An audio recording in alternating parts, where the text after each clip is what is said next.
हाँ तो भाई लोग कैसे हैं आप लोग? ओपी यार, तो सबसे पहले ये बताओ कि हमारी अनन्या का गाना सुना कि नहीं?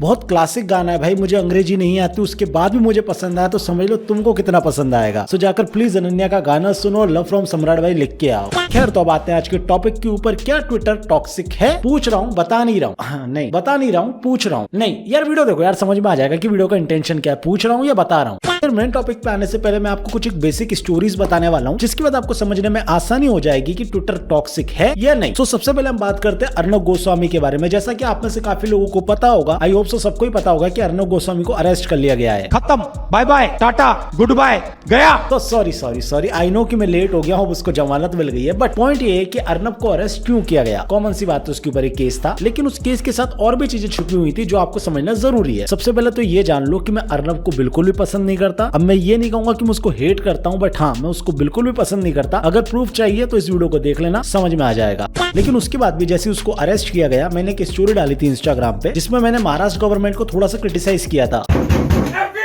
नहीं मतलब क्रिटिसाइज नहीं किया था सर, मैंने मतलब थोड़ा सा मजाक भी नहीं, मतलब मैं खत्म, bye bye, tata, good bye, गया। सो आई नो, उस स्टोरी को देखने के बाद काफी लोग मेरे से ऑफेंड हो गए थे, बोल रहे थे कि सम्राट तुम ऐसे बंदे का सपोर्ट कर रहे हो जो कि क्रिमिनल है। पहली चीज, आरोपी में और गुनहगार में अंतर होता है। अर्नब के ऊपर केस हुआ था, वो गिल्टी प्रूव नहीं हुआ था, पहली चीज। दूसरी बात, अर्नब को तुम प्लेन में डालो या फिर जेल में, मुझे घंटा फर्क नहीं पड़ता, बट पॉइंट ये, वो एक रिस्पेक्टेड जर्नलिस्ट है एंड उसको जिस तरीके से ट्रीट किया गया वो मुझे पसंद नहीं आया। मुंबई में रहता हूँ, मुंबई में घुसकर मुंबई पुलिस से सवाल उठाता हूँ, क्या कर लोगे Sanjay Raut?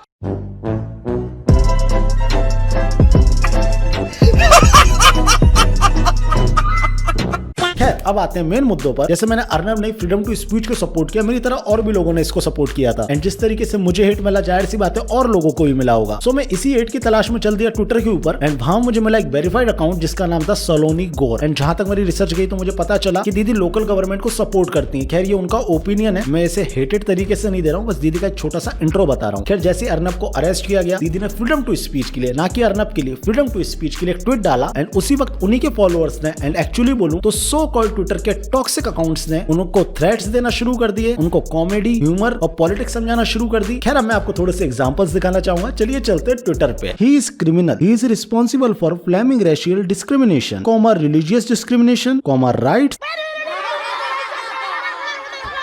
And hence dividing India, no one above the law. यार भाई, आपकी पूरी प्रोफाइल चेक करी यार, आपने ना मुनावर राणा के लिए कुछ बोला, ना आपने दिल्ली राइट्स के ऊपर कुछ बोला, ना आपने निकिता के ऊपर पोस्ट डाली। मींस कुल मिला के आपने अपनी जिंदगी में कुछ भी नहीं उखाड़ा, एंड आप अगले बंदे को एक्यूज कर रहे हो उन क्राइम्स के लिए जो अभी तक उसने किए भी नहीं। और आयरनी ये है कि जो क्राइम्स आप गिना रहे हो, आपने उनके अगेंस्ट में एक भी पोस्ट नहीं डाली, just because of religious view. It is called hypocrisy bro. यदि आप शो बनाओ नेटफ्लिक्स पे, आज ज्ञान मत पे लो। ये लोग उस किस्म के लोग होते हैं जो आपको सही पे सही बोलने के लिए भी गलत ठहरा देंगे, और इन्हीं जैसे लोगों को वर्तमान काल में टॉक्सिक ऑडियंस के नाम से जाना जाता है। आपसे ना हो पाएगा सच का साथ देना, तो आप कॉमेडी पर ही फोकस करें। अच्छा, ठीक। For kind information, Arnab is not a reporter, he is a Sanghi terrorist. But आपको क्या फर्क पड़ना, आप तो संघी केजरी के एजेंट हो। केजरीवाल संघी है?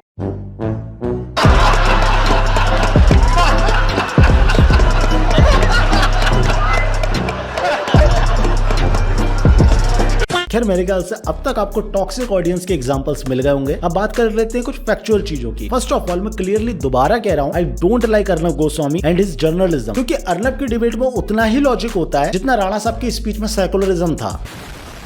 बट स्टिल आपको ये बात माननी पड़ेगी कि कहीं ना कहीं अर्नब की फ्रीडम टू स्पीच को छीना गया है इनडायरेक्ट तरीके से, एंड उस चीज पे स्टैंड लेने पे भी अगर आपको गालियां पड़ रही हैं, दैट्स मींस आपके पास सबसे ज्यादा टॉक्सिक ऑडियंस है। खैर, अब अपन आते हैं अपने मेन पॉइंट्स के ऊपर, बेसिकली मेन वीडियो के ऊपर। लेकिन हम उस मार्केट में जाने से पहले ट्रेडिंग मार्केट में जाएंगे, और जब ट्रेडिंग मार्केट की बात होती है तो हम इंडिया की 30 साल पुरानी कंपनी एंजल ब्रोकिंग को नहीं भूल सकते हैं। एंजल ब्रोकिंग में आपको एक फ्री डीमैट अकाउंट मिलता है, और ये कैसे मिलता है आइए थोड़े से स्टेप्स के थ्रू समझते हैं। स्टेप 1, डिस्क्रिप्शन में आपको हमारी वेबसाइट का लिंक मिलेगा, आपको लिंक पे क्लिक करना है और जाकर ऐप को डाउनलोड करना है। स्टेप 2, आपको अपना रजिस्टर्ड मोबाइल नंबर डालना है, जिसके बाद आपके पास एक OTP आएगा और उसके बाद आप अपने नंबर को ऑथेंटिकेट कर पाएंगे। स्टेप 3 में आपको अपनी जरूरी इन्फॉर्मेशन डालनी है, like PAN card, date of birth, bank detail. Step 4 में आपके पास एक कंफर्मेशन मेल आ जाएगा, जिसके बाद आप इजीली ट्रेडिंग शुरू कर सकते हैं। वन मोर थिंग, इस प्लेटफॉर्म को यूज करके आप हर तरीके के मार्केट में ट्रेडिंग कर सकते हैं, चाहे वो इक्विटी हो, कमोडिटी हो या F&O हो। इसमें एक फैसिलिटी और है जिसका नाम है iTrade प्राइम, जिसके थ्रू आप 0 रुपीज ब्रोकरेज, इक्विटी डिलीवरी पर और 20 रुपए पर order intraday, commodity and F&O पर। तो भैया वेट क्या कर रहे हो, डिस्क्रिप्शन में मैंने एंजल ब्रोकिंग का लिंक दे दिया है, जाकर आपको डाउनलोड करो और आज ही शुरू करो ट्रेडिंग। दीपावली आ रही है, पैसा वैसा कमाओ। Investments in securities market are subject to market risks. Read all the related documents carefully before investing. यार देखो, एक चीज मैं सबसे ज्यादा नोटिस कर रहा हूँ आज की डेट में, एंड एक्चुअली ये मैंने खुद भी की है, एंड आई नो आपने भी कहीं ना कहीं की होगी या फिर इस चीज को नोटिस किया होगा। इंडिया में जब भी कोई क्राइम होता है, A to Z कोई भी क्राइम हो, आई सेड कोई भी क्राइम हो, हम जस्टिस मांगने से पहले दूसरे विंग वाले को पूछने लगते हैं जबकि MPs हमने चुने, MLA हमने चुने, CM हमने चुने, वोट हमने दिया। उसके बाद भी हम रिस्पॉन्सिबल लोगों से नहीं पूछते, हम दूसरे विंग वालों से पूछते हैं। इससे हिडन ट्रूथ बताऊं तो ये भी है ना कि नेताजी के खिलाफ अगर बोलेंगे तो पड़ जाएगा फट से।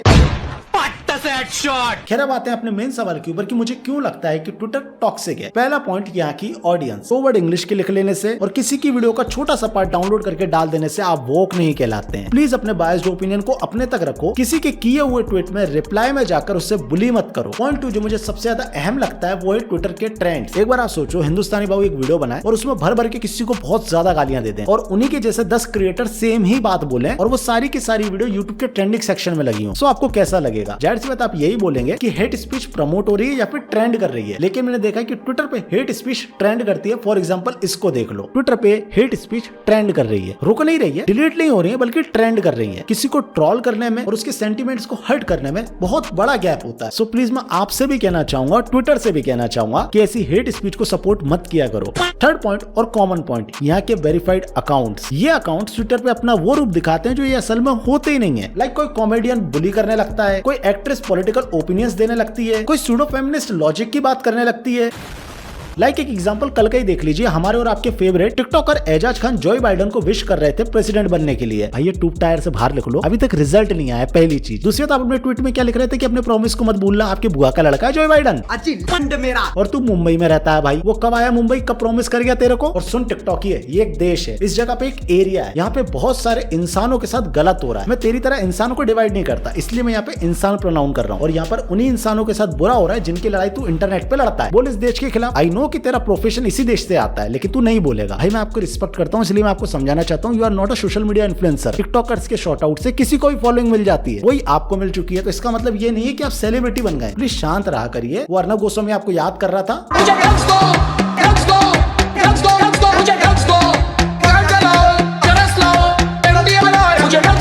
जाकर उसके साथ धूम मचाओ, ये ट्विटर पे मत आगो। जाओ अमेरिकी एयरपोर्ट पे पता चल जाएगा कितना प्रॉमिस निभाते हैं। खैर यार, मेरे एंड से सिर्फ इतने पॉइंट थे। आई होप सो आपको समझ में आया होगा कि टॉक्सिक होने में क्या दिक्कतें होती हैं, लोग कैसे टॉक्सिक बन जाते हैं, और कहीं आप भी या मैं भी टॉक्सिक तो नहीं है। अगर हम हैं तो प्लीज इसको छोड़ो। अगर कोई आपके ओपिनियन के अगेंस्ट ओपिनियन देता है तो उसको समझाओ, उसको पॉलिटिकली करेक्ट करो, उसको अपना ओपिनियन दो, ना कि थ्रेट्स दो, ना कि उसको उसके प्रोफेशन को लेकर क्रिटिसाइज करो कि तुझे कॉमेडी नहीं आती। और प्लीज यहाँ पर ये मत कहना कि तू कितना बड़ा हिपोक्रेट है। अभी थोड़ी देर पहले एजाज खान को उसके प्रोफेशन के लिए क्रिटिसाइज कर रहा था। उसका प्रोफेशन टिकटॉक बनाना नहीं है, वो पार्ट टाइम करता है ये काम, फुल टाइम तो वो ड्रग। सो पॉइंट इतना सा है कि टॉक्सिक होने से कोई मतलब नहीं है। आई नो हिंदुस्तान में नफरत बिकती है, जितनी ज्यादा गालियां, जितने ज्यादा थ्रेड, उतनी ही बड़ी ऑडियंस, उतना ही बड़ा मजमा। अगर आप लोग टॉक्सिक हैं तो आप लोग आकर मुझे ट्विटर पे फॉलो कर सकते हैं, मैं आपको बहुत सही इंसान बना दूंगा। ज्यादा बोल रहा हूँ आई नो। यार आज का वीडियो ये पे खत्म करता है। आई होप सो आपको वीडियो समझ में आया होगा। मैं पसंद करने के लिए नहीं बनाता हूँ, समझाने के लिए बनाता हूँ, एडुकेटर हूँ। मेरे ख्याल से वीडियो आपको पसंद आया होगा। अगर आपको वीडियो पसंद आया तो आकर मुझे ट्विटर पे, इंस्टाग्राम पे फॉलो कर ले। अभी फॉलो कर लो, क्योंकि मार्च के टाइम मोदी जी मुझे फॉलो बैक देने वाले हैं। कैसे देंगे वो मुझे पता है, तो अभी फॉलो कर लो, फिर अच्छा प्राउड मूवमेंट हो जाएगा ना, तुम्हारे भाई को देश का पीएम फॉलो कर रहा है। सेकंड चीज, अगर तुम मेरी वीडियोस को कंटिन्यू देखना चाहते हो तो आप मुझे आकर इंस्टाग्राम @भाई मक्खी ने मार चुकी दिमाग की यार। सेकंड चीज, अगर आप मेरी वीडियोस को कंटिन्यू देखना चाहते हो तो आप मुझे इंस्टाग्राम @भाई ऑफिशियल पे आके फॉलो कर सकते हो। वीडियो को लाइक करें, शेयर करें, सब्सक्राइब कर, मैं कभी बोलता नहीं हूँ। अगर आपको पसंद आएगा तो आप अपने आप कर ही देंगे, ये इंडायरेक्ट सॉर्ट आउट हो जाता है। जाके अनन्या का गाना सुनो, बहुत क्लासिक है। बाकी तो सब सेट है, सम्राट भाई बेस्ट है। खुश रहो, हंसते रहो, मिलते हैं नेक्स्ट वीडियो में। जय Shri Ram. 2 days out straight just so we can feel something.